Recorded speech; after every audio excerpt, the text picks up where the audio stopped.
What up, what up, what up? What's going on, everybody? It's your boy Will coming at you. I got my guy Julian over here. My bad, I was pointing the other way. But I got my guy Julian over here. He's repping Brazil. I'm repping Orlando City. Guys, we're about to dive deep into some stuff. We got some MLS. We got some little bit of Premier League, Champions League ball coming up into week 2. We're going to be talking a little bit about that. And also, for all of our Central American simps out there, that's including Julian and myself, we are going to be talking about Central American Cup. Julian, how are you feeling?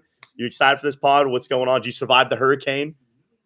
I'm feeling good. I'm feeling good. Yeah, I mean, hurricane over here. We just felt some wind. Honestly, it barely rained and it was sunny like 50% of the time. So we're chilling. I knew that thing was coming right at you where you go to school. So you had to dip out of there. So holy cow, dude. Yeah, that was bad. Listen, I just want to shout out to Valdosta real quick, man. Love you guys. Hope y'all are doing well. Just like Julian said, that thing was coming straight for us. Thankfully, miracle of God. Don't know how this happened. I'm talking about this is some incredible, dude. This is straight out of the Bible right here, man. I come home this past weekend. I'm back home. I found out the Hurricane Helene, if I'm not saying it wrong, is coming through town. I'm not in Valdosta. Dude, like I said, I thank God, man. I don't know how how it just ended up perfectly well for us. But yeah, hopefully everybody in Valdosta and all those areas, hopefully you guys are doing well and hopefully we're staying tuned. I know we got people out there watching the pod and stuff. So keep you guys in our thoughts and hopefully everything comes okay out of that situation. But like you said, Julian, we got some big ball up ahead of us though, man. Champions League. We got some big matchups. Listen, week 1 was a thriller. A lot of good games happened. Atletico Madrid's comeback. Obviously, PSG does what PSG does. Nuno Mendes' own goal last second, win the game. Whatever, it happens, it happens. But week 2, we got a couple of good games. I want to go ahead and start you off real quick. These are Adam's boys. Obviously, Adam's not here today with us right now. He'll be back on the next pod. But Arsenal, PSG, this game will be played at the Emirates. How are you feeling? What do you think is going to happen at the end of the day? Who's going to win this matchup? Man, this is going to be a really good matchup. PSG was one of those teams coming into this season. I was like, man, is this a year that PSG actually loses? Is Marseille going to catch up to them? Look, it's still possible. The top of the Ligue 1 is still pretty competitive, undefeated with Monaco and Marseille. But PSG's looked pretty solid. I think a lot of people underestimated, especially with Mbappe leaving and that whole saga. But everybody else is still there, and that's still a very high-quality team.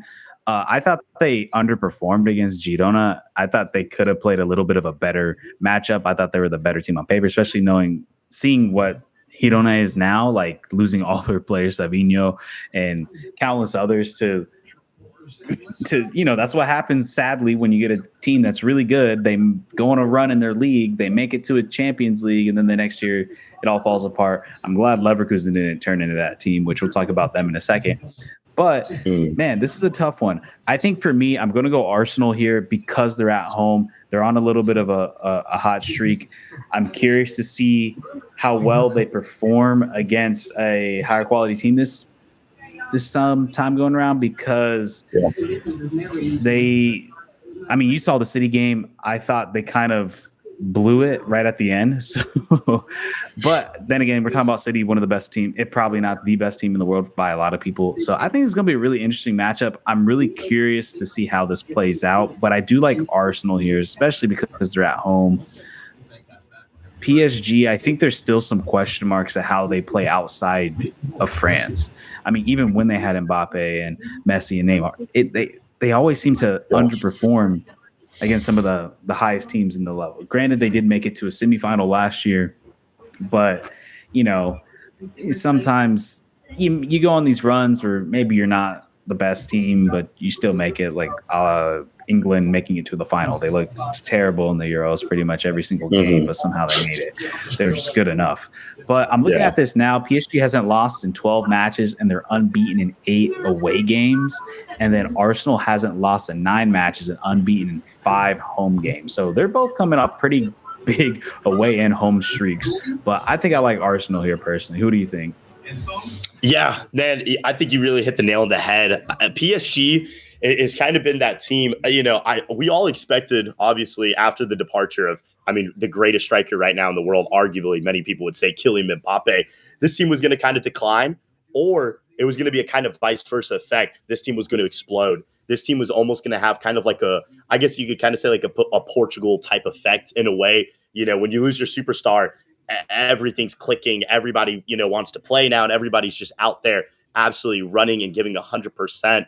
Listen, it's not really coming out like that for PSG at the moment. Like you said, Ligue 1, they are on top of the table, right, barely in front of my boys of Olympique Marseille and also the boys of Monaco. But, this team, I have to say, even though they haven't looked the best, they've still looked very, very defensively solid in the back. William Pacho, the new Ecuadorian that they picked up from Eintracht Frankfurt.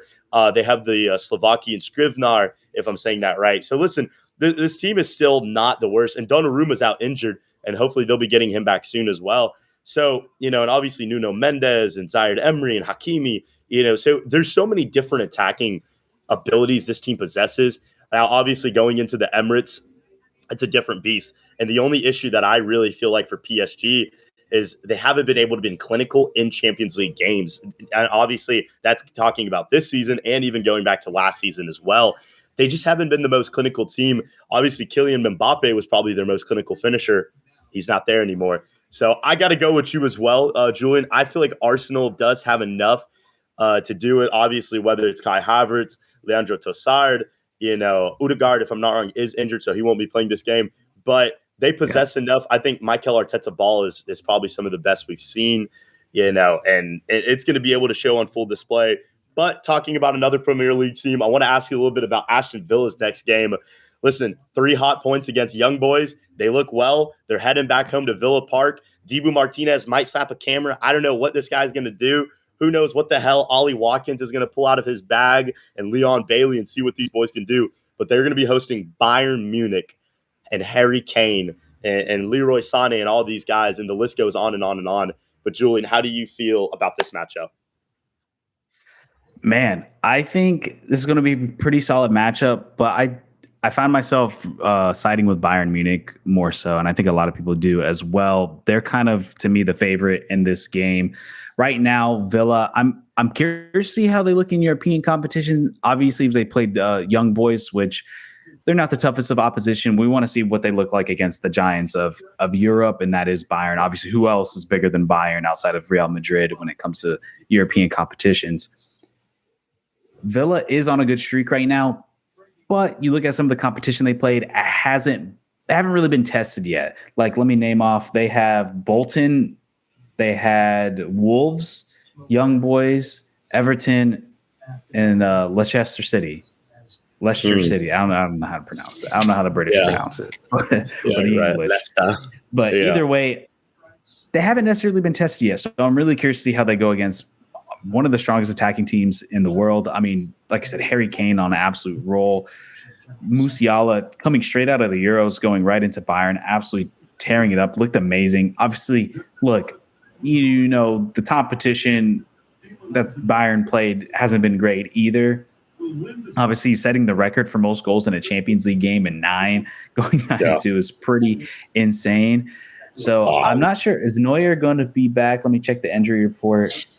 It looks like he is back. So I like Bayern here. I think even though they're away, they still just have a little bit more quality, I would say, down the stretch. And Villa, we'll see how well they can hold up. I think it's going to be a close game, though. I'm predicting this. I'm going to say it's going to be a high-scoring game because both teams scoring very well. I'm going to go 3-2 Bayern. And 2-2 Bayern. So I'm going to give Aston Villa the benefit of the doubt, and I do think it's a possibility they can tie this game because they are rolling in hot. They had a great season last year, so I'm going a high-scoring 3-2 game, but Bayern comes out on top. Now let me ask you this, Julian, for our gamblers out there, people that watch. We don't advertise this, by the way. What is the under? What is the 50%? What is the 50-50 money ball line for Dibu Martinez getting a yellow card? Are you going on the over or on the under? Oh, man. I'm sure he's going to talk his shit to Kane. I 100%. But I don't know, man. Did he get a yellow last game? I can't remember. He probably did. I wouldn't even be shocked. This guy, I mean. I'll say he probably doesn't. Let me pull up the odds, though, because I am curious. for the fans and listeners out there. But while I do that, why don't you tell us what you think of the game? Yeah. Ooh, listen, man. It's a tough battle. It's a good battle. This is something that I think Aston Villa has just to be quite blunt, if I'm not incorrect, they are one of the debutantes in this Champions League, alongside with Slovan Bratislava, and I want to say one or two more other clubs, Brest, if I'm not wrong, from France. I just think this high level competition, Aston Villa is obviously no, underdog when it comes to many big games, but this is definitely not, a game that they're at all going to be favored by zero stretch of the imagination. Listen, I think the Bayern Munich fans, I think Munich in general, I think they travel well and they play well outside of Germany, and especially in England. I don't know what it is. When they come to England, they're just a different team, man. Like obviously last year, what they did in Arsenal, in the Champions League quarterfinals and years previous to that and whatnot. But it's going to be interesting, obviously, seeing that that Harry Kane mix up with Jamal Musiala, Sane. Obviously, we got to shout him out. We talked a little bit about over the summer, but Michael Elise got him, if I'm not wrong, 2 goals or 1 goal, a goal and assist. I'm not too sure, but the non-French speaker that plays for the French national team. I mean, shout out to that boy. But he's doing well though. Listen, Elise is doing his thing. He's rowing the boats, and I think they're going to be playing well. I mean, also shout out to the CONCACAF boy himself, Mike Fonzo Davies, the Canadian stud. I mean, he's been doing this for quite a while now, and the kid's still like 23, 24, So it's incredible to see him playing at such a high level and keeping it going. One of our own boys from CONCACAF. But yeah, I think it's going to be tough, though. Now, for the other CONCACAF boy herself, Leon Bailey, our other CONCACAF representative in this game, he didn't start last game out in the Champions League against Young Boys. Started off the bench. If I'm not wrong, did not come off the bench. I think he is dealing with a little bit of a leg injury. If not wrong, he hasn't played too many Premier League games this season so far. I don't even believe I think he's been in a couple goal contributions. But listen, stats are stats. And at the end of the day, the Champions League ball, I like to call it, I mean, for me, it's the reference. It's like the NBA playoffs. Anything can happen. You come in there, you go in that arena, it is just a shoot shit. You're playing ball. You're having fun. Listen, Aston Villa could go in there and they could just wipe the floor on Bayern Munich 4-0. Or honestly, I could see the opposite. I could see Bayern Munich beating them in a shootout 3-2, like you said, or 2-1. I will give the benefit of the doubt, though, a little bit. I'm a big Dibu Martinez simp. I think they're going to tie 1-1. I just feel like it's something that Aston Villa has been working a lot for and locked towards. But Julian, hit me with those stats, though. What you got, though? What were you able to find? So Bayern Munich is the favorite with a -135. The draw is +310. Villa winning is +320. So pretty heavy favorites for Bayern here. So, all right, man. If you're taking Will's advice and you're going for the draw, it's a +310. So you guys do with that what you will. Yeah. Listen, I'm a big money guy. Yeah, go ahead. I was going to say let's go to the final big game, I would say, and then after that we're going to talk about some of the smaller matchups that we're looking forward to and want to check out and stuff like that. Yeah, and that final game is Bayern Leverkusen versus AC Milan. This game is being played at Bayern Leverkusen. What do you think of this one? I'll bounce it off to you first on here, since I'm the Milan fan. I was gonna say we'll get our Milan fan to go after, but listen, I think it's gonna be a tough game. I think this team, they put a promising start, and I will say though, in Serie A, even today they beat Lecce 3-0, if I'm not wrong. Christian Pulisic, listen, dude, I'm not a fan of the guy. I have to be real, never have been the biggest. This guy's rowing the boats right now, man. Him and Rafael Leao have been going off. If I'm not incorrect, looking at the stats right now, Christian Pulisic has scored goal contribution, not even a goal contribution, an assist or a goal in 5 straight games already. That's league play, if I'm not wrong, also cup play and Champions League as well. This has just been an incredible tournament. They've just been, this is an incredible start for AC Milan. Obviously not the best in the Champions League. They've done well in Serie A. I think it's going to be a big test, though. Bayern Leverkusen, we saw what they did against Feyenoord 4-0 at Feyenoord, stomped on them. I mean, that was just, dude, them boys, Victor Boniface is having himself a little bit of a heyday out there. Listen, I think it's going to be a tight battle. I feel this is almost kind of 2 different mindsets for 2 different teams. Leverkusen kind of coming in here saying, oh my gosh, we just wiped the floor on Feyenoord. and an AC Milan team saying, holy shit, if we lose again, we're going to be 0 points in 2 games, while some teams already have 6 points. You know what I mean? As our viewers know, this is a league table now. This is no longer a group stage where you can battle it out. Or if you get third place, just go down to Europa League, have fun there. This is not like that anymore. This is, you have to go in there and you have to start hot. It's 8 games. It's a league play. I feel personally that Bayern Leverkusen, I think they're just going to keep this streak going. I will say, though, I'm not a betting person like we were talking about, but I do believe that Pulisic is going to score again. I got a feeling. I don't know why. He's going to do it. You know, the CONCACAF man himself. He's on a hot streak, but I still got to go with Leverkusen for the win. What are you feeling, Julian? Yeah, I mean, look, as a Milan fan, I've grown to really enjoy Pulisic. I think he's been the best player for us by far this season. Sadly, the problem with my biggest issue with AC Milan right now, currently going on, is the defensively they are just so weak. And now you're going against a team, a high-powered offense, a guy with Florian Wirtz who's just absolutely just on a tear to start off the season right now. 4 goals and assists, dude. Grimaldo, shock. Everybody's just playing so well on this team on all cylinders, looking so good. And Bayer Leverkusen scares me, same way Liverpool did. Yeah. And you're away, you're in Germany. This AC Milan team, they did get a big result and a good result over this past Saturday over Inter. I thought they looked a little bit more clinical. They looked a little bit more together than based on what we saw against Liverpool. So this is going to be another good, and this is an Inter team that I highly respect. An Inter team that's been playing really good, former champions, has looked very good these past few seasons. Can you hear me? Sure can. Which has given me a little bit more, I guess, hope for AC Milan. Yeah. But obviously the odds are leaning towards Bayer Leverkusen. I'm probably going to go Bayer Leverkusen here because I have yet to see AC Milan look really good against quality competition for the past two years. I mean, since they made it to the semifinals in 2022. So the back line is what scares me. And then you got a team who can score like crazy in Bayer Leverkusen. And then the big question for Milan fans is which Rafael Leao are we going to get? You know, you get the Rafael Leao that when he touches that ball, he looks like one of the best players in the world. And then there's moments where he just absolutely gets rid of it. And it can be a little inconsistent. Fonseca's tactics, I have not been a fan of. There's times where he just changes so much. There's no like consistency of what's going to happen. Alvaro Morata has now scored 2 games in a row now. They got him playing in the hole in the 10 with Abraham up top. So I'm really curious to see how well that does outside of Serie A, because I like Morata as a striker, but this team since last year, they've been missing that number 10. They've tried to use Ruben Loftus-Cheek. Hasn't really worked so well. Now they're trying Morata, which has looked a little bit better, honestly, because I think he's a little bit more of a forward player. So, but I'm so concerned with Tomori and Pavlovic because those guys are just been so leaked. They look good against Lecce. Yeah. They look good against Valencia, but they look terrible against How about Liverpool?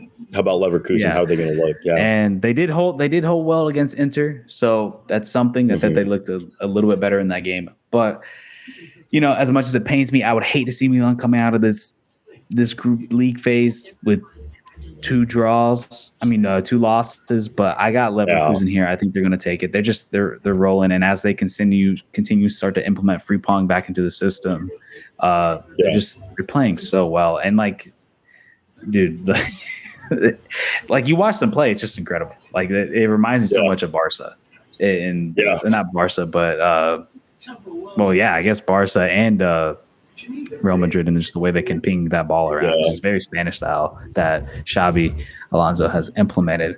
But outside, those are our 3 games I think that we wanted to talk about. Like, obviously, these are the big games that everybody's looking forward to, the ones that people are like looking out. But what are some other ones, Will, that catch your eye, man? What are some other ones that you're like, I want to check that out? Yeah. Well, obviously, being our resident Panamanian supporter, our Panamanian national team simp, Panamanian national team diehard, you know, whatever we call it nowadays. Slovan Bratislava, Cesar Blackman's team, our right back, is going to be playing against Manchester City. That is going to be that's going to be fun and exciting. Also for our Costa Rican fans. Do they beat Bayern's record? Oh my god, dude. Nah, I don't even want Maybe to think Bayern's about like it, bro. Celtic put 10. They're gonna 5 drop past 10. them, but dude, I don't know. Other good games, Girona versus Feyenoord. Feyenoord needs a big bounce back. That's going to be a big one upcoming for them. This is a little sleeper of a game. I think you could call this a main card game if we're, referencing UFC for these games and these battles. Benfica, Atletico Madrid. It's a good game.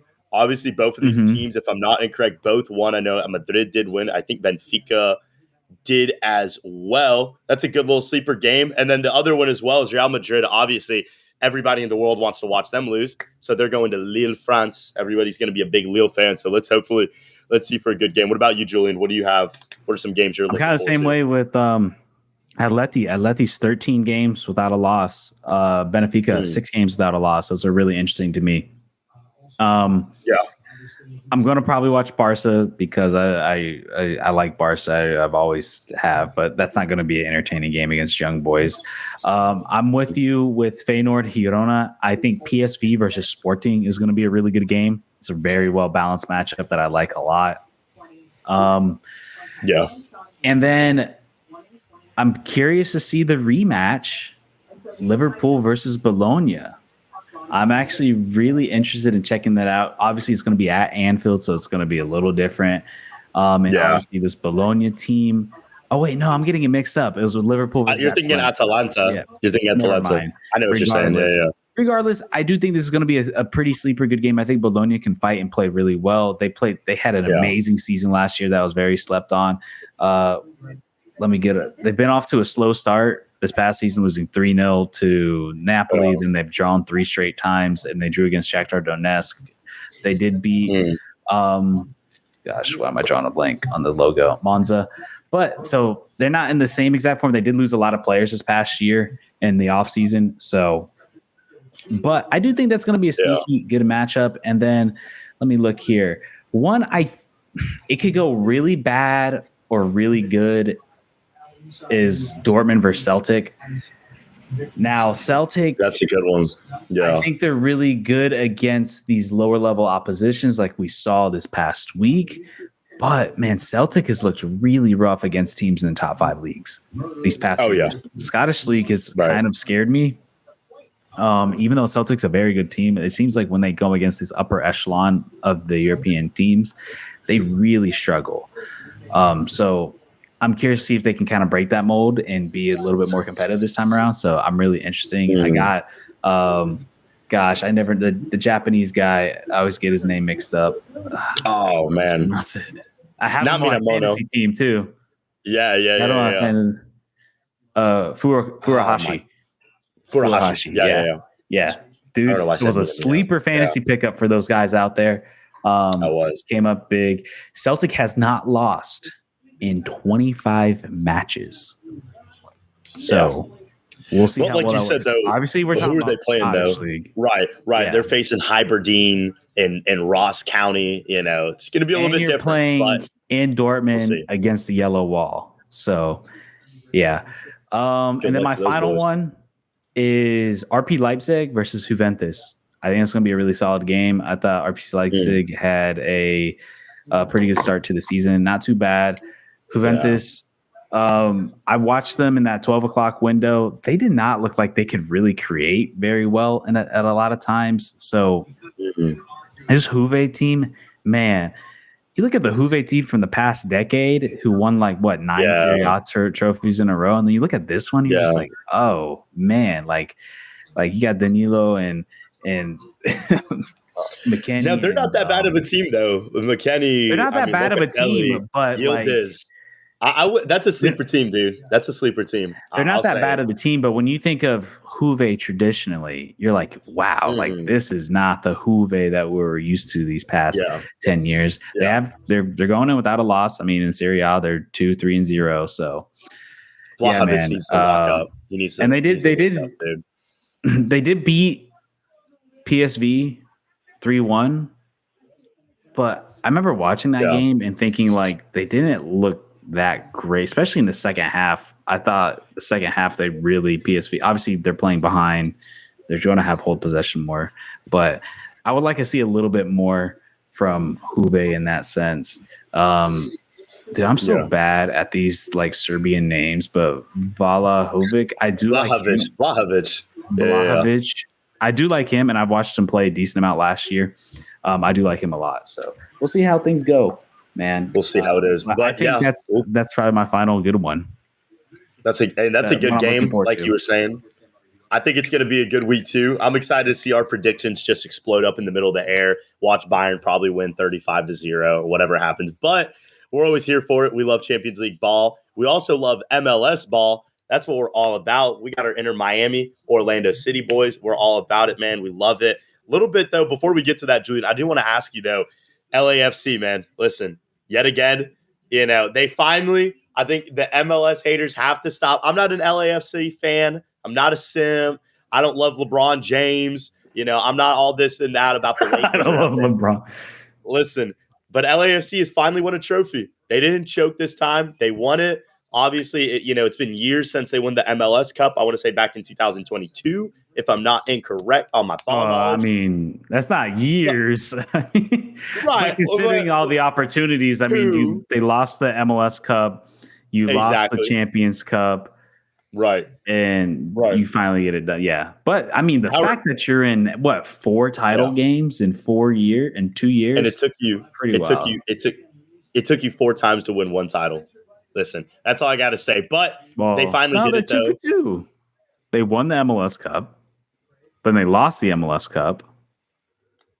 Then they lost the Champions Cup. Oh, Leagues Cup. That's the one I'm forgetting. Yeah. Damn. Come on, man. 5 in 2 years.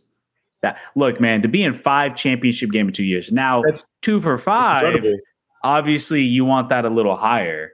But look, if you're a Colorado fan, would you be complaining?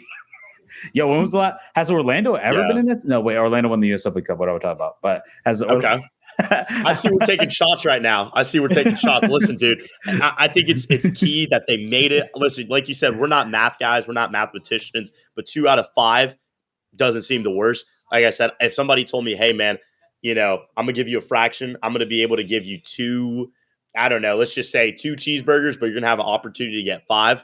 I'm not complaining about the 2. I'll take them. Especially like you said, if you're an Inter Miami fan or, if you're a Miami FC fan, whatever, obviously those types of teams down in South Florida now play. So obviously our teams would be very happy about that. But congrats to LAFC on winning the US Open Cup.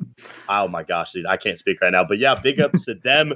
I do want to talk a little bit about more MLS, though. We obviously talked about it a little bit on our last pod. Julian, Inter Miami, man, it's getting it's like a mountain, dude. Like, that thing is you're getting there. It's like a volcano. Like, I'm talking about you're raising. Cincinnati's trying. The Galaxy are trying. But nobody can seem to stop you guys. Are you guys going to win the Supporter Shield? Is it locked? Is it a set deal? I am so shocked the fact that Inter Miami's in the driver's seat right now. So, because I was coming into the season all right, we should be fighting for MLS Cup. I think with Messi being out, with Copa America and Argentina, and then Suarez being out for Uruguay and all that stuff, and losing a lot of players, and obviously the inevitable injuries that are going to happen. I was like, I don't know if this team is deep enough to make it to become a Supporter Shield, but they're definitely going to make a playoff and maybe be a home team. But man, the way that this team has stepped up amongst all the injuries, amongst all the international windows, and still winning games is insane. Obviously, Suarez, everybody said he was going to be washed, he was going to be trash, but dude was coming off basically being an MVP season in Brazil, which, look, man, obviously Brazil is a tough league. It's a very physical league. You're talking about another year on those legs. I was kind of there on that aspect. I'm like, look, I understand he had a good year in Brazil, but I can also see where people are talking about, look, that's another year on him. That was a grueling year. We all know how many games that these teams play in Brazil. But the dude is still playing lights out. It's insane. Even without Messi there, where they're still able to create they're still able to have creativity in the final third and put goals away. And I think the biggest thing with Miami is just being clinical. They haven't put up a ton of chances and a ton of shots, but they're just clinical with the shots that they have. And no matter how old you are, if you're a guy like Suarez, you're a guy like Messi, you're a guy like Jordi Alba, you're going to put these things away. I mean, Jordi Alba had like 9 assists in like 3 games or some shit like that. It was insane. He's been crazy. He has been crazy. So like Busquets is taking a dip off, Don't know how. What's been so mind blowing is how the rotating like the I can't think. I'm messing up with the carousel that is the back line that's constantly changing. I've been worried about this back line since the season started. It just felt like it was never secure. And then on top of that, we got injuries from Frey and now Martinez and just back and forth. So now you got the young guy, Ian Frey, who's been playing really well. So somehow they've managed to stay into games. Obviously had a very weak Champions Cup run. I mean, they did make it to the quarterfinals, but they looked very unimpressive. You would expect to see a lot more. But now with Messi back, I mean, being gone for 2 months, not only in the international window, but then also being hurt in that final game in the final, it seems like things are ramping up to where I'm like, okay, it's go time. I really hate that they have this October window. I feel like it fucks up a lot of things. The October and November window really messes up the season because now you have these big breaks after the season ends to like the playoffs and stuff. But back to the question of what you're saying, I think it's locked in right now. There's 64 points. Second place is LA Galaxy with 58, and Inter Miami has a game in hand. Inter Miami has 4 games left to beat the record held by New England Revolution, which was set, I believe, in 2021, not too long ago. That was the Tajon Buchanan years, as well as the Matt Turner years. And crazy. Look, man, let me pull up their schedule here. So they got to get 9 more points to tie. So the record is 73. They're at 64. There's 4 games left. So they need to not only win 3 games, but you need to win or draw or win or win out. So your last 3 games is Charlotte at home, Columbus away, Toronto away, and New England at home. So I think the Charlotte game is a win. I think the Toronto game's a win, and I think New England's a win. Now, I think the record-breaking game is going to come down to the best 2 teams. The best 2 teams in the East. Some people might say the best 2 teams in the league, Columbus and Miami. And it's at lower.com field in Columbus. So, team that Miami has really struggled against this year. So, man. They got y'all's number right now, dude.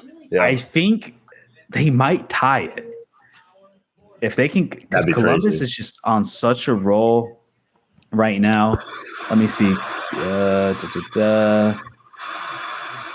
Yeah, I mean, outside of the one bad game they had against Seattle, 0-4, they've continued to just play really well. Now, I do think this is an Inter Miami team that's going to be a little different than what Columbus faced earlier. You're now getting relatively a healthier Inter Miami team and a team that's trying to ramp up for the playoffs and really get serious.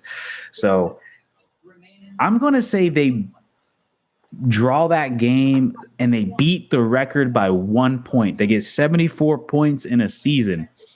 I think they're going to do it. I know it might be a little homer of me, but I think at least they tie it. I don't see them losing to Charlotte at home. Toronto looks terrible. Even if they're at Toronto, I don't care. It's still early enough to where it's not too cold. And then New England New England's just an absolute dumpster fire.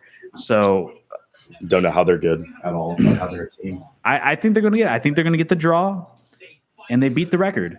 Will, what do you think? Do you think they beat the record, or do you think they tie the record, man, or they just miss it entirely? Yeah, I'm gonna sum it up real quick, dude. 2 words, Julian. I don't know if our viewers can guess it.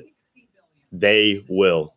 Well, let me rephrase that. 3 words. Yes, they will. Dude, it's simple. Inter Miami's been doing it all season. You guys have been impressive. Obviously, as our Orlando City fan and the Orlando resident, I have to admit it. Our crosstown, our state rival, you guys have kicked ass, man, this season. It's been incredible. And like you said, Julian, really, I don't want to go too deep into it because you said it perfectly yourself, dog. All the injuries, all the things going on. Listen, this looked like a freaking hospital, man. I couldn't tell if Inter Miami Stadium was a hospital bed for all these new patients coming in, or I couldn't tell if you guys had a football game going on or soccer, whatever you guys want to call it. Listen, dude, it was a mess. But despite all of that, You guys kept rolling, kept moving. Leagues Cup performance, quarterfinals. Quarterfinals arguably wasn't the best. Could have been better, but you still made it. Still made it deep. This past season of MLS, you guys have just been dominating. I think Inter Miami is doing what they're supposed to do. And more than that, they're doing extra. So, yes, they are going to reach it. I think they will hit it, and I think they're going to do it. Now, I do want to ask you, though, Julian, speaking of teams, I've got the standings right here for the Eastern and the Western Conference right now. Obviously, you guys yourself, Cincinnati, Columbus, New York Red Bulls, NYCFC, you could kind of say, Orlando, ourselves, we're in Charlotte. There's a couple teams fighting right now. They're fighting for their life. They're on the deathbed. I'm talking about you got Nashville, Anibal Godoy. They're pumping some soul right now into these guys. Atlanta United themselves as well. They're not fighting for their lives against that hurricane. They're fighting for their lives to stay in the MLS Cup playoffs. Listen, man, right now Toronto is in 8th place, sitting at 36 points. Philadelphia at 36 points. 10th place, CF Montreal at 34 points. 11th place, Atlanta United 33, and then Nashville and DC as well, 12th, 13th, both at 33 points. And then obviously Chicago and New England don't even have a prayer. But out of those 3-4 teams, I kind of told you who are going to get those last 2 playoff spots. Who are you thinking? So I do want to mention real quick, I looked at the head-to-head for Columbus, Inter Miami. So Inter Miami beat Columbus in June. That was during the international window. So now no Suarez, no Messi. They started Campana, and then Columbus beat them 3-2 in the Leagues Cup quarterfinal. So there's that. So it could go either way, honestly, on that game. But as for the table, so man. So we're talking about the Eastern Conference, correct? So yep.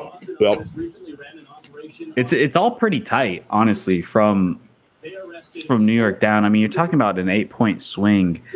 And a 10-point swing if you go down to Montreal, which incredible that Montreal has a -20 goal differential, but yet they're still in the playoffs.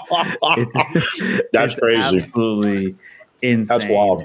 But Philly, man, I do think 7 and up, New York City, Charlotte, Orlando, New York Red Bulls, I think those teams are a little bit of a class above.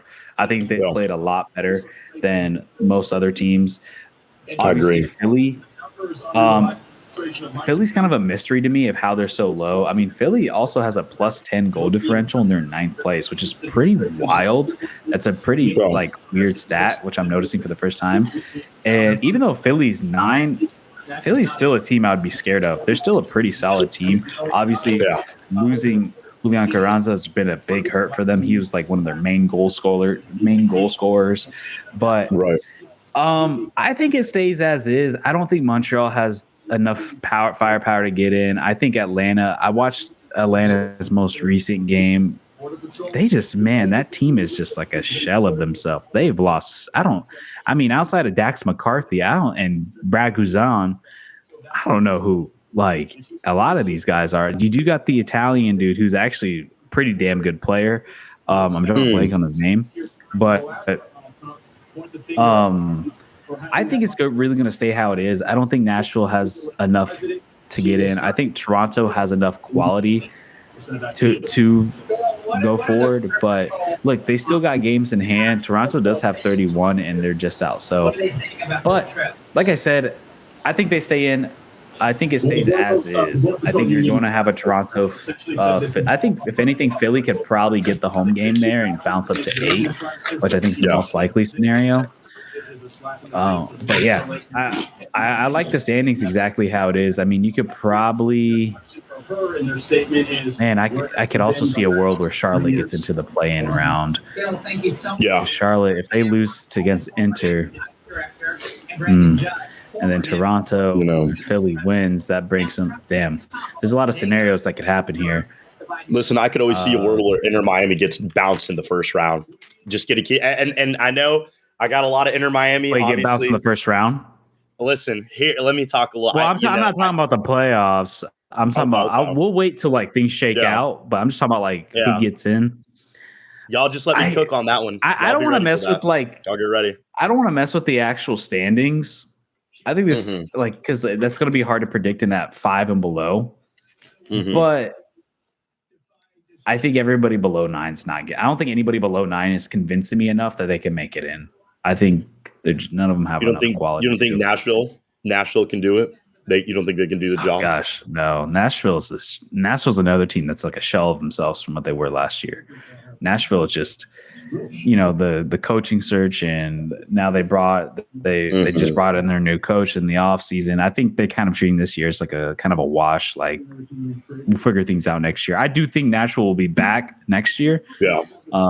As a top competitor, but this year, I think they're looking more towards next year. I don't think they have enough to really go forward. So, yeah, that's just me. What do you think? Do you think anybody from this bottom 10 gets in? Man. Listen, from this bottom I agree with you. I think Philadelphia, and I got to say the same thing about Toronto. Listen, man, we joke about him. I've had people call me a John Herdman simp. I've had people straight up tell me to my face, I'm an Atlanta United hater. Listen, guys, I go to college in Georgia, so I'm not an Atlanta United hater. Cut the crap out. It's not true. Listen, dog, I completely agree with you, dude. Johnny Fortune, Brad Guzan. I mean, he reminds me of my math teacher. He reminds me of my math teacher when I was in middle Brad school. Guzan. I don't know there's something about that guy. I just don't fucking. How did he ever get to the national team, dude? I'm gonna just straight up say it. Dax McCarthy, listen, great guy, dude, but he's gonna stroke your thing before he even meets you. I mean, dude, he's just one of those types of players, bro. This team is just like. What? I don't get it. Nashville, obviously, a little different. I got different feelings. But Nashville, man, I tell you what, do you see the amount of money they fucking made this offseason? Is insane. They made over $50 million in transfer fees. So Atlanta will be back sooner rather than later. And they're a team that likes to spend, and they just got a boatload of cash to spend. Right. Now, do they spend it all on Anthony to bring him over from Manchester United? But we'll see. I'm just kidding. You know what? You imagine him and Brad Guzan, dude. That'd be a great combo right there. Those two boys, let them go out, dude. The boys hanging out, bro. Like that's the matchup right there. But I do want to run it real quick though, Julian. I want to ask you Western Conference. Let's go ahead and hop sides. Okay. Let's go ahead and hop over to the good old California lifestyle. Washington, Seattle, Portland, Oregon, all these boys. Speaking about a little bit, conference standings right now for our viewers not knowing. First place right now, we got Los Angeles Galaxy. Second place, RSL, shocker. Third place, Colorado, shocker. Fourth place, LAFC. Fifth place, Houston Dynamo. Sixth, Seattle Sounders. Seventh, Vancouver. Eighth place currently is the Portland Timbers. Ninth place, we've got the Minnesota United, pardon me. And then 10th place, FC Dallas at 37 points. Now that gap, before we continue, Julian, I just want to keep it right there. That gap between 9th and 10th place is already at 5 points. FC Dallas are sitting at 37 goals with a zero goal differential. And Minnesota United are sitting at a +2 goal differential, 42 points. Is anybody cracking the top 9, or is it just saying simple? How are you feeling? No. And the sad thing too is FC Dallas front three is so good. Hugo Kuipers has been an amazing signing. Did you just say Jesus Ferreira is good? Well, let me finish. All right. Coming into the season,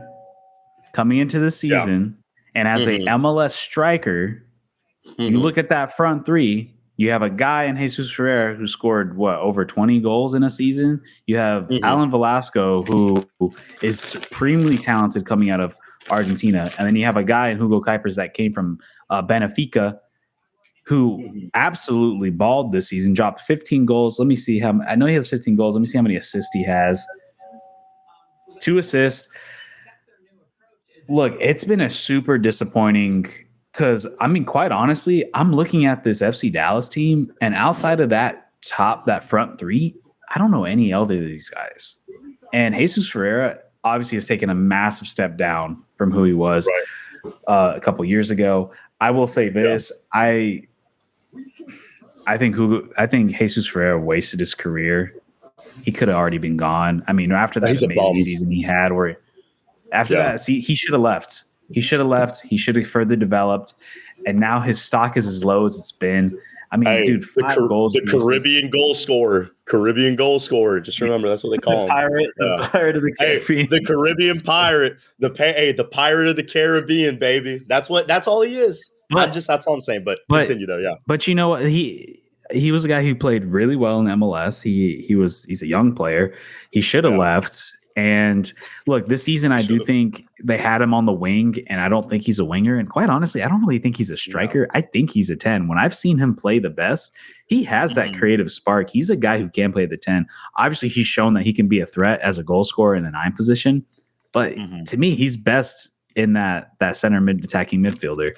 Alan Velasco also had a very slow season. I mean, dude, 1 goal from him is you expect more out of him. Like he was a guy I really liked.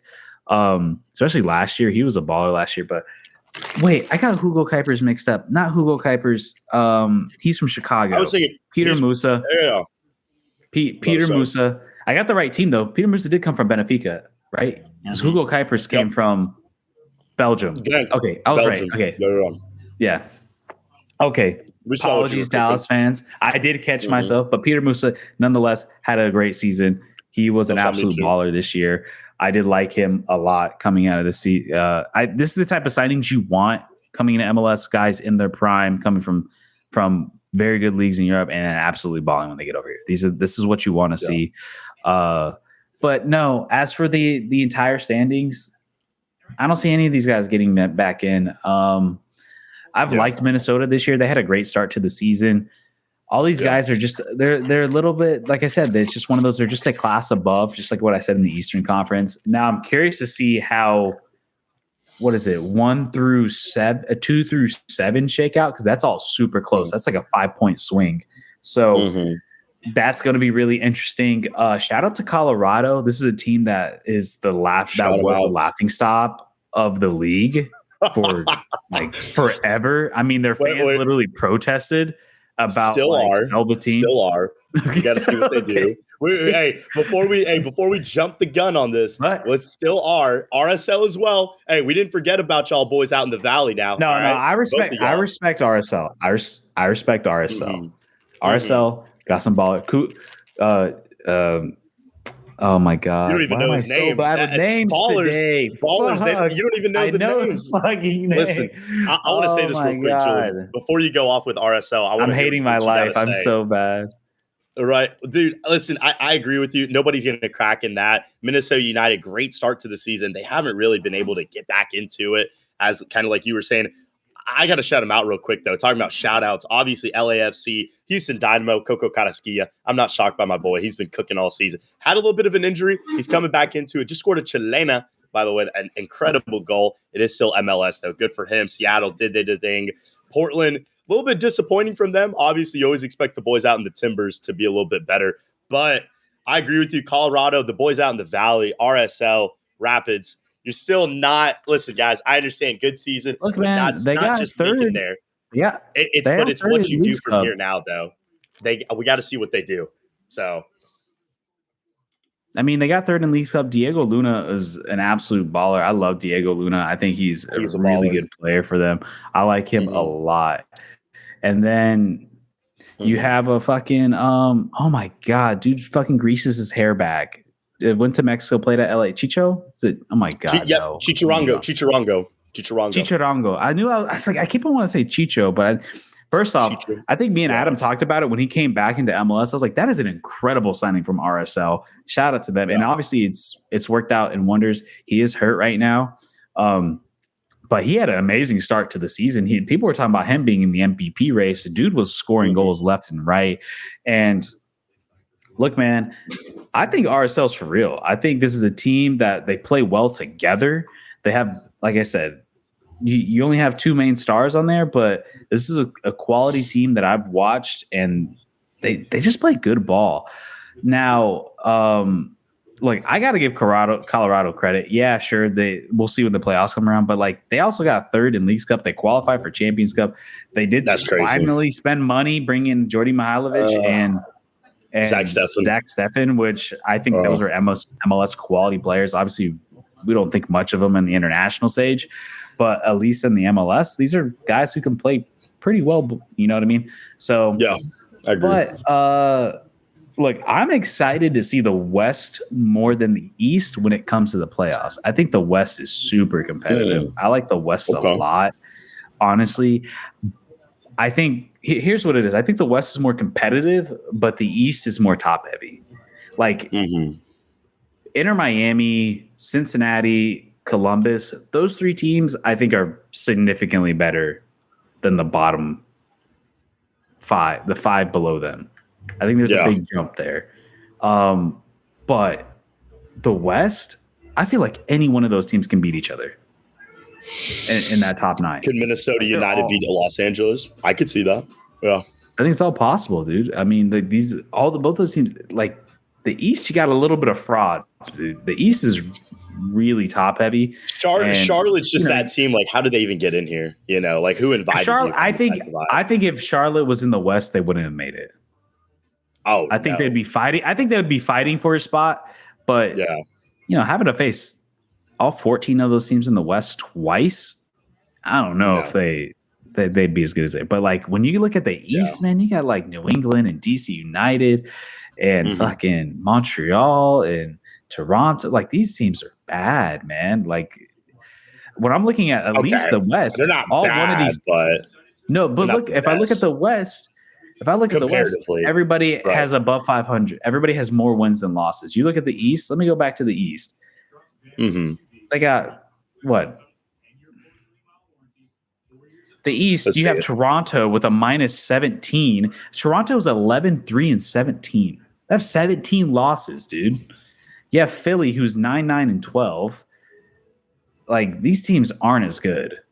I mean, New York Red Bull has been drawing like crazy. They have 14 draws. I don't know how that happened so much. But, like, you know what I mean? Like, let's see here. So 43 points. Does 43 points even get you? Okay, 43 points gets you ninth place.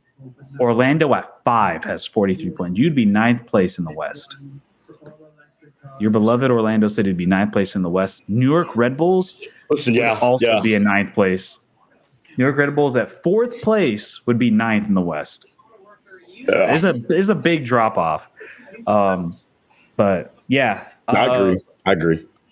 But yeah, I think we both are kind of on par of just leaving the standings as is. It seems like those are the teams that are going to make it. Maybe one or two we might be off about. Maybe somebody sneaks into the 9 or the 8. But I think generally, I don't see anybody just completely bombing these last 4 games and not making it. I mean, it's possible. Look, anything can happen. It is the MLS at the end of the day. People, it's Let me leave you on this one real quick. It's almost unpredictable. Let me ask you this, Jordan, just to end it out, our MLS segment real fast. Gotcha. Our Toronto, or actually, you know what? We're going to talk more playoff ball. We're obviously not going to dive deep into it like you were saying right now. We're going to be leaving that for you guys. You guys stay tuned. We're going to be checking that out and whatnot. Let me just leave you this. And I want you don't even need to break down your answer, nothing. Is Inter Miami going to win the MLS Cup this year? Just simple. Do they have what it takes? They have what it takes for sure. I mean, they can win it. I don't know if I think it's a toss-up. I'm on a 4-team toss-up, dude. I got my 4 teams is I'm sure everybody else's 4 teams is Inter Miami, Columbus, LA, and LA Galaxy. Orlando City. Correct. Orlando City. Sweet. Absolutely not. Orlando City. Perfect. Hey. We'll leave it there, y'all. LA is 4, but like, look, this, like you said, they've been to 5 finals. This is a team that does really well in tournaments. Yeah. Like, we need to see what Galaxy can do in a tournament. Galaxy's looked really good in regular season play. We'll see how well they do in a tournament. Columbus obviously made it to a final in Champions Cup. Went on the run in Leagues Cup, won MLS Cup. Cincinnati has made deep runs. So I'm curious to see what Inter Miami does, because Inter Miami, outside of that Leagues Cup run, I mean, the only other tournament we saw them in was the Champions Cup. They didn't look too hot there. And then in Leagues Cup this year, they didn't really look too hot. Granted, you were missing Messi, and all of a sudden that's a huge X factor. So, man, I don't know who's going to – it's so hard. Trying to pick MLS is so difficult. There's so much parity. It's almost like too much. It's almost too much parity. You need you need some dominant forces, kind of like you need. Right. It is rightfully so in America, the beautiful game of soccer, and it is literally. I mean, if any league in the world was supposed to be the NFL league, it's right here and back home, baby, in the United States of America. It's the Dude. MLS. I think the NFL has less parity. It could be. It could be. I really it could be. The NFL has less parity. I did. Yeah. But No, I agree. anyways, But did you want to end off with a little Central American Cup? Yeah, just wanted to go ahead and end it off real quick. Just talk about quick results. We talked about this a little bit over last couple podcasts. Excuse me, I can't talk today as well. But we talked a little bit about struggling. It's a rough day. We're trying, man. Y'all hang in there. It's hanging tight with this. But listen, man, Alajuelense last night beat Comunicaciones in Guatemala 2-1. Now, also, I do want to let y'all know, by the way, this is a two-legged affair. So there's a home game and there's an away leg. Motagua hosted Herediano, tied 2-2. The Costa Rican and the Honduranian side. Real Estelí, man. I don't know what these guys do. I don't know if these guys go to the Andes Mountains in Peru and they just start drinking coca tea. And I don't know if these guys just get hyped up before the game. I don't know if their coach punches them in the face and he's just like, listen, I will kick you off the team if you don't score a goal tonight. Whatever this team does before the game, I want to learn because I need to figure it out for myself. They show up in international matches. For life, man. These guys show up and they show out. Like, these guys are incredible how they play. But Real Estelí beat Águila, the El Salvadorian club, 2-1. And the final matchup, Antigua from Guatemala tied Saprissa from Costa Rica 0-0. Listen, I'll kick it off real quick, and then, Julian, I'll bounce it to you, whatever your thoughts are. Honestly, kind of like we already said it, I already got Alajuelense, Herediano, Estelí, and Saprissa going through. Three Costa Rican Tico teams and only one Nicaraguan team. Only one team outside of Costa Rica, I believe, will make it to the semifinals. Anything can happen. That Motagua game was interesting for people watching. Hopefully you guys were also able to keep up with that. Listen, man, they were extremely, extremely strong. They were battling it out. They were able to really just kind of show the type of team that they were. And Motagua was making it a battle. I think that's kind of one of the biggest toss-up. Antigua they went on the road. This so-called Central American powerhouse, whether people want to call them that or not, whether Olympia is, they tied Olympia. Oh, Olympia. So now they're going to go play Saprissa at Saprissa. You know, I would definitely take a little bit curious if I was Saprissa. I wouldn't, be all hoppling around and saying, listen, we got this in the bag. Fidel Escobar, obviously, granddad Kendall Watson's going to be playing that game as well. But they've got other good likes on that team as well for Saprissa. So we'll see what they have to do, what they can bring out of there. But I think it's going to be a fun Central American Cup end. And yeah, let's see, Julian, what else? You want to wrap it up? What are you thinking about it? I kind of agree with you. I mean, you got all three Costa Rican teams playing at home this next round. So yeah, that's in heavy favorites. None of them lost. You got 2 draws and a win. It seems like, you're going to have 3 Costa Rican teams in the semifinals, which arguably are the best teams in the region. Correct. By a lot, probably. I mean, you look at a lot of the finance, technology, the system. Real Estelí, man, insane run, dude. Like 2 years now. Like, it's absolutely wild. Beating Saprissa last year. I remember so many people trashing on Saprissa after all that, but now, like, looking a year later, beat him again. Back on that, and they beat him that's again. What I'm saying. Yeah. It's like, oh shit, like this team's actually kind of like for real. Then they beat Club America like in the Champions Cup. Like, that is wild. This team, I don't know a single player on this team.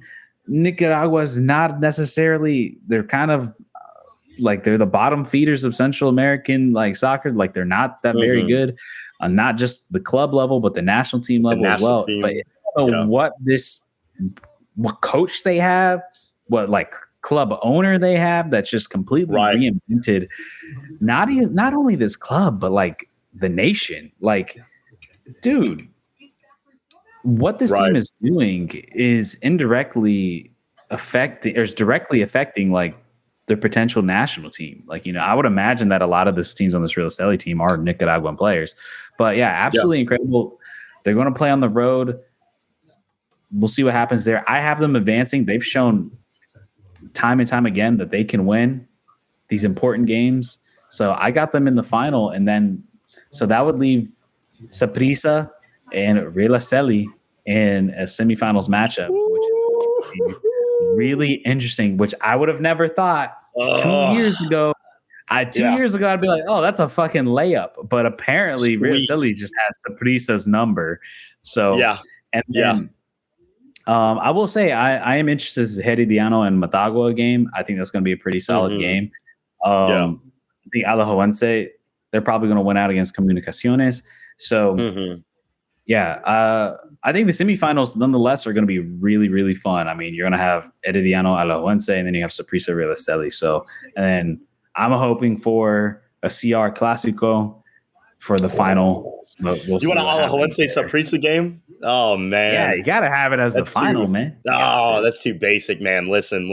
You know, I'll rate it. Look, dude, look, you can't help that the best teams are in the best country in South America. You know, Central America. You know, people tell me all the time, Julian, and they're like, man, how do you feel about the Panamanian League? Is the league growing? I mean, you yourself, you've even asked me, like, Will, you know, is the league getting better? Listen, dude, quick minute. I'm not obviously, if I've already had my rants, Julian knows I've called him probably 5,000 times and ranted about how garbage the Panamanian League is. You know, you guys, our viewers know as well. I'm obviously not a fan. Listen, the structure is one thing, but it's not even the structure. It comes down to the players. It's not even the coaches. You can't even blame it. Listen, Costa Rica has dominated. They've shown it yet again. Obviously, we don't want to jump the gun. Antigua, Comunicaciones, you know, Motagua could all end up winning and knocking out Herediano, Saprissa and them.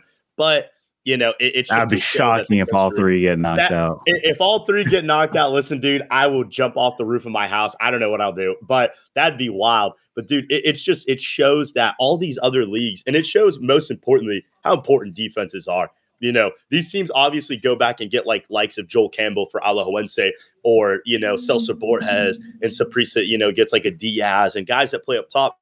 But they also know how to get guys in the back. You know, they're very, very fundamentally well. These teams are solid in the back, and you can tell that, unlike many teams in Guatemala. Or many teams, and I hate to say it, I love them to death. My boys at defense Panama. is in our DNA, dude. It is what this being defensively solid is just. It just shows when, dude, other teams, and you see them, dude, it's a gas station. It is a 24/7 gas pump. You show up, show out, you get your food, you get out of there. I'm talking about, dude, it's a drive-through. It's an all-day, never-ending type of drive-through type beat, dude. And I'm talking about you got everybody showing up. Like Hurricane Helena just went right by and swarmed out your town. Well, you're the only gas pump. You're the only McDonald's open in town. So you got the whole town showing up, stealing goodie bags, stealing chicken nuggets, French fries, burgers, sandwiches, anything you talk about it, they got it. That's just how it is for many of these teams. And I hate to say that. You got me hungry. Francisco, dude, I'm hungry myself. But listen, man, we'll end it right there. It's going to be a fun time. It's going to be good. We got a lot of big ball games coming up ahead of us, dude. I'm excited. Julian's excited. I know Adam's excited wherever he's at. So we're hyped, though. Julian, anything you want to say before we end the pod? So all these games, these are berths to the Champions Cup, I believe. It's the top four, correct? Correct. Now, the teams that lose, the four losers, let's just say, you know, obviously Motagua, they'll play each other in a play-in round. They have a play-in, right? Kind of like the Copa America style format, like how Nations League did it, like how the four teams that won the quarterfinals automatically go to Copa America, but then the four losers, Trinidad, Canada, Costa Rica, Honduras, you guys played each other, same exact format here. And two get in. Okay. Yep. So 6 in total, which it'll be 6 total. Yeah. But yet the Canadian Premier League still gets 2 teams in. So, hey, we'll leave it there, guys. Had a good pod. Look, I've not on that ramp, but yeah. Julian, any final words? Anything you want to say before we log off? No, that's it, man. I think got some exciting games ahead of us. Not only in MLS, got Champions League, like you said, Central American Cup's going to be really interesting, going down to the wire. You know, I'm excited, and then we're going to be rolling into international windows in the next 2 weeks. So, yeah, man. Got a lot of footy. You know, it feels like it's a never-ending thing. It feels like there's no off season sometimes. Like it's just like especially since we cover so much of world football. I mean, mostly obviously Western Hemisphere and Europe, but like just when you do those both, there's just always something going on. It feels like so a lot to watch, but I love it, dude. I wouldn't trade it for anything. But yeah, man. That's it. If you know where to follow us, if you're watching us on YouTube and you want to listen to us on Spotify, Apple Music, Apple Podcasts, got the link down in the description below. Check it down. Click on there and you can see all the places where you can follow us on Instagram, Twitter, Facebook, so on and so forth. You know where to find us. And yeah, guys, we will catch you guys in the next one. Peace out, everybody. Peace out. See y'all.